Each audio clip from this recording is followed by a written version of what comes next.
আসসালামু আলাইকুম সম্মানিত গাইস, আমি এখন ঘাস কাটতে এসেছি। দেখেন আমার এই যে ঘাসের জমি, দেখেন কত বড় বড় হয়ে গেছে ঘাস। এই যে দেখেন, এদিকে কাটানো হয়েছে, আবার সার দিয়েছি, আর এইদিকে দেখেন এই যে এগুলো কত বড় বড় হয়ে গেছে।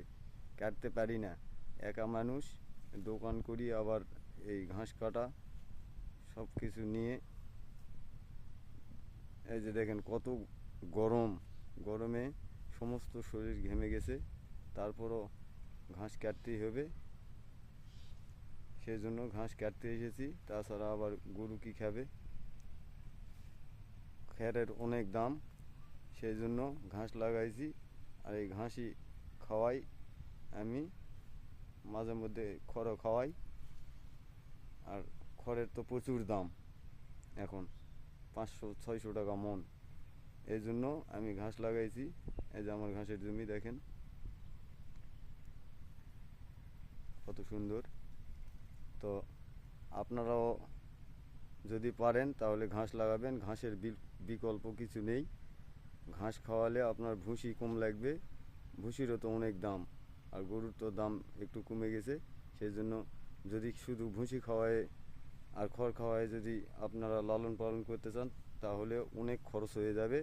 আর সেই খরচের জন্য আপনাদের লাভ হবে না খুব একটা, হয়তো অনেকের লাভই হবে না, লস হবে। আর যদি এই ঘাস খাওয়ান তাহলে ভুসি অল্প খাওয়ালেও আপনাদের গরু অনেক অনেক ভালো থাকবে, আর আপনাদের অনেক লাভ হবে। তাই বলতেছি, যদি আপনাদের জমি থাকে তাহলে এই গরু বাছুর পালবেন, গরু বাছুর পালন করবেন, আর এই ঘাস লাগাবেন। ঘাস যদি লাগান তাহলে একটু কষ্ট করলে আপনার খড় কিনতে হবে না, আর খড় কিনতে না হলে আপনার টাকা অনেক খরচ কমে যাবে, আর আপনাদের গরুগুলোতে লাভও অনেক অনেক বেশি হবে। হয়তো আমার কথা এখন শুনবেন কি না, আপনারা একবার হলেও অল্প একটু জমিতে লাগিয়ে দেখুন যে লাভ হবে কি না। দেখেন এই যে অল্প একটু জমিতে লাগাবেন পরীক্ষামূলক, যদি আপনারা মনে করেন যে লাভ হচ্ছে তাহলে আপনারা আর লাগাবেন না, আর যদি লাভ হচ্ছে তাহলে লাগাবেন, আর যদি মনে করেন যে লাভ হচ্ছে না তাহলে লাগানোর দরকার নেই।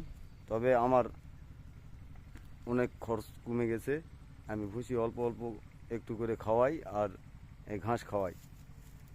আর যদি একটু বৃষ্টি হয় তখন ঘাস কাটা যায় না অনেক সময়, তখন শুধু খড় খাওয়াই। এই যে দেখেন।